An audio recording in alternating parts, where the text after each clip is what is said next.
节目一开始，咱来赶紧来看这高雄的布林、桃园也个南马下三个原住民行政区，因的在前，桃园区复兴里的清水便桥和大水冲甲登记，这住户对外交通受到影响，也无电梯好用。来讲到这布林区是崩山崩甲真严重，再去市政府含这民代有去勘灾，也强调讲会赶紧协助民众重建。清水变道已被河水冲走，整个路面都是水跟土石。规个车路拢去有土石流引起。当地民代讲，高雄桃园区复兴里遐个清水便道已经冲歹去，有3个住户掉咧内底，另外一边的吊桥地基嘛已经流失。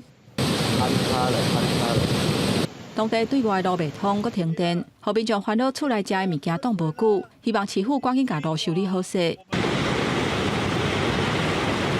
南环公路对花树人的土地嘛出现水崩山，伫个99.3公里的所在，因为溪水规个涨起来，车路嘛拢淹起。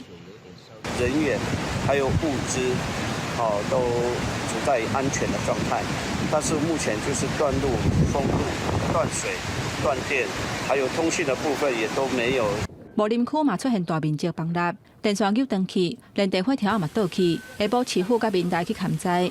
茂林是这一次雨量最多全国第1的一个区，所以我们希望说政府针对这个部分能够投资更多的一些人力跟物力。这个凯美捌达到强烈风台的顶级，市府至少甲2300个人撤离。亲像甲线河安社区活动中心，就收容附近拢总21个人。不过离开厝3天啊，有的民众讲想要转去厝里摕药啊，考虑健康的因素，就要手伫个国军的介护，送一个人转去厝里摕药啊。我咧想讲一般啦，无可能会转啊。结果嗰啲好啲都，唔知担心现在他们。算已经第3天了，大家当然都会想回家。那我们有安抚他说，因为现在风大雨大，回去的路上也是比较危险。市府表示，高雄、木林、桃园、甲那马夏3个原住民区几个所在拢传出灾情，各方工程拢赶紧咧修理。虽然早起解除陆上甲海上的风台警报，当地还是咧落雨。市府会全力协助重建，嘛呼吁民众留伫安全的所在。记者综合报道。